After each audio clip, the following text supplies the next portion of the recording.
We are here again today to have another episode of our Legends of Eden Prairie Cross Country and Track. And today we are honored to have Ellen O'Byrne Brinn with us. Ellen is a 2007 graduate from Eden Prairie. Ellen, thanks for being with us today. Thanks for having me. And Ellen, before we get started with our interview, some of the kids have asked about what does that term Legends for Eden Prairie Track really refer to? And as I've said, is that it doesn't necessarily apply to being necessarily the fastest, best state champion runners. It's people who have an influence and have affected our program in a positive way. And Ellen's a great example of that. Ellen, start us out, kind of walk us all the way back from when you got started running, when you're a younger kid to middle school, high school. Tell us a little bit about your college years and running, what you did there. Yeah. So I ran back in the day cross country and track back at CMS. So seventh and eighth grade, and then ran all through high school as well. I was always JV, never made it up to the varsity level, but had a great time, met a lot of great people. In track, I was, would rather have run the 800, but always would be put in at the 3200. So it was a little bit of a mix there, but had a lot of fun doing it. And then as I went to college, I went to Drake. D1 was the kind of track and cross country there. So I definitely was not quite good enough to run there, but still really loved running and did it, on my own recreationally just to stay in shape and early in college. And then my junior year, I actually started a run club. So it was just a bunch of us who were, old cross country and track runners in high school, and people, we all see each other out around campus running. So we'd get together a couple days a week and, just run 3 to 5 miles, really get to know some other people too. So really fun to, run in college that way, but not necessarily on a competitive level. And then I kind of had set out my first goal just to run a half marathon. So ran a half marathon my last year in college. And then from there, I kind of got stuck on loving the half. And then I was like, let's try a full from there. So ran my first marathon. I ran Twin Cities Marathon that next fall. Okay. And have since done many, many races. 10 marathons now and countless halves. So I love it. And I've run in some great groups since then. Where have you done your marathons? Which ones? Let's see if I can remember them all. I've done Twin Cities 3 times. Boston, I've done 4 times. New York, Chicago, Grandma's. I think that's it. You've hit the big ones. That's pretty awesome to do those. Yeah. That's great. Well, and I think what's so important that you and I talked about this before the interview that we've had kids that come through our program that are, state caliber or state championship level caliber kids, but that's a small number. I mean, the vast majority of our kids in our program are kids who enjoy running. They like being around kids who are running.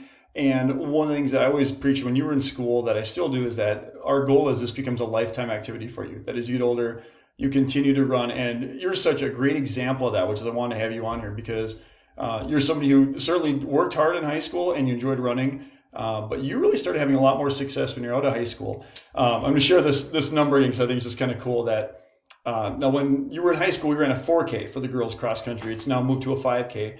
But based on your 4K time, if we translate to a 5K, you ran about 23:10, somewhere in that ballpark, which is about a 7:26, 7:27 per mile average. So you said your PR right now for the marathon is what, 3:15? Is that correct? Yep, 3:15. 3:15, and that translates to about a 7:28, 7:30 mile for 26 miles. So basically, you're running right now a marathon, 26 miles, for about the same pace you were in high school. So if anyone thinks that you're going to end your improvement when you're in high school, that's way off the mark. Talk a little bit about that, if you would. Yeah. So, I think I really started to enjoy running even more when I was able to kind of set my own goals for things. So Sure. obviously, did that in high school, but it was kind of a different level when it was things that I was choosing to do too. So, setting out that goal for it being a half or a full marathon, just working towards different things. And each race I would kind of set out certain times that I was wanting to hit or certain, things that I was wanting to accomplish during that race. So whether it was, just knocking down a few minutes on that next race that I was doing. So it really has just been a nice way for me to work on goal setting really, and a little bit of the determination side of it too, so there's, I hit one PR at one race and I'm like, oh, actually I feel like I could have maybe gone faster. So let's maybe do it again. Let's see how it goes. So it's been, it's been good to, even just back in high school, there's always that goal setting and what, I remember talking with you about this and, the different people on the team too, of just, okay, what are we trying to accomplish in this next race or Sure. in this, this practice, what, if we're doing 400 repeats, what does that mean and what pace do we want to do that at? So even just, taking that and then, now I still doing track workouts and, what do I want that time to be because of the certain goals that I'm trying to accomplish. So it's been, started it years and years ago, but kind of transferring that now too. Right. Hey, speaking of workouts, I'm kind of throwing this at you off the cuff, but so you remember back in high school, you were probably running 30 miles a week in that ballpark, doing some hill runs, doing some stuff on the track. So when you're training for a marathon, when you're healthy and, it depends when in the year it is, but let's say you're kind of in the heart of your season for training for the marathon. What kind of miles are you running? What are you doing for workouts and marathon training that are different than what our kids are doing for a 5K?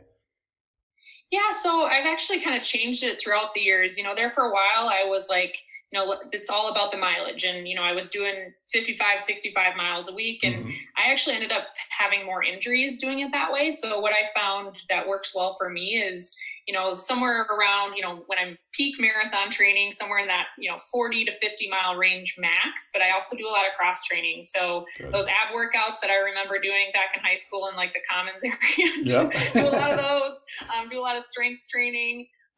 Even cross training, I'll go out for, long bike rides and just have the strength component too has been really important for me, I found. So, even those off days from running are still very important. Right. It all builds up. It all adds together. Exactly. Hey, tell the story. And I know some of our kids will know who Carrie Tollefson is, who's one of the all-time great runners in the history of Minnesota and was in the Olympics. Tell the story about when you were running in the gym and what that led to with the running group. Yeah. So a couple of years ago when I moved back to the Twin Cities, I lived in Chicago for a few years. So came back here, was looking to hopefully join a running group, but, just trying to chat with some people at the gym and looked next to me and I recognized Carrie Tollefson. Obviously she didn't know me, but I was a little kind of fangirling over there. And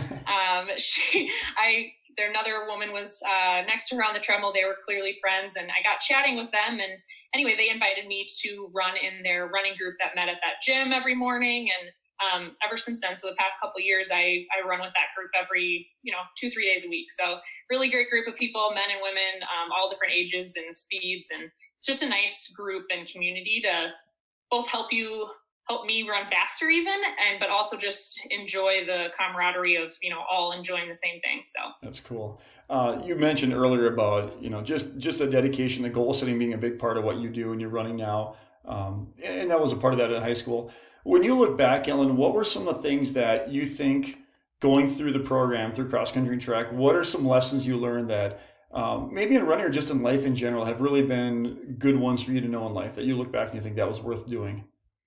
Yeah, I think even just the, setting those goals and having it be even the, starting from, whether it's a time or a pace or getting to a certain race and whether that's be, running one race that's varsity or whatever it may be, just having those small goals that are your own and having that be something that you can, build confidence off of too. I think, back in high school, everyone kind of struggles with confidence and things here and there. And I think that for me was something that I was like, I can run. I'm not the best on the team, but like I can run and I'll be fine. And I think as I've set my own goals and had accomplishments and things, that's built my confidence both in life, but also just, and how things have kind of transpired over the years. So I think that the goal setting side of things and just setting out to kind of determination and things has also proven really, beneficial even in work right now. So, interviewing for jobs or,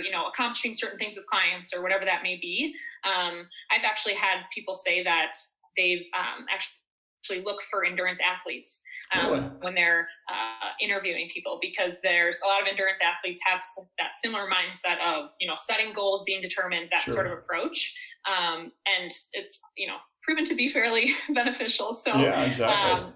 Just setting out and kind of having that goal in mind.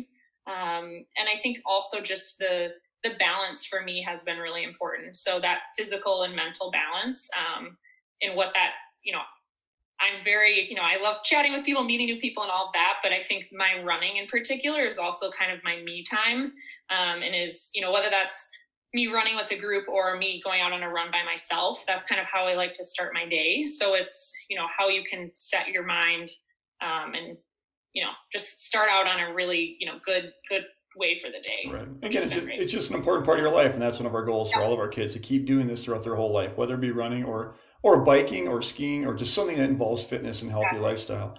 Last question for you. What do you have on your schedule for races coming up? Anything you're training for? So yes, except for this whole coronavirus thing is kind of getting in the way. I was going to do a half marathon here in town last weekend. Okay. And then I'm actually signed up to do the Twin Cities Marathon in October. I'm actually running for charity for the Alzheimer's Association. So, great. So hopefully it will still happen. I'm hoping to raise money for the association either way, but I know that there's a bunch of us who are still, wanting to get out and train, even if the race doesn't happen, but we'll see. That'd be great. Hey, Alan, really appreciate taking the time to visit with us. It's good to catch up with you again. Hey, now that you're back in the Twin Cities area from Chicago, we'd love to have you come to practice whenever you can make it out. I would love that. That'd be great. All right. Thanks. All right. Thank you.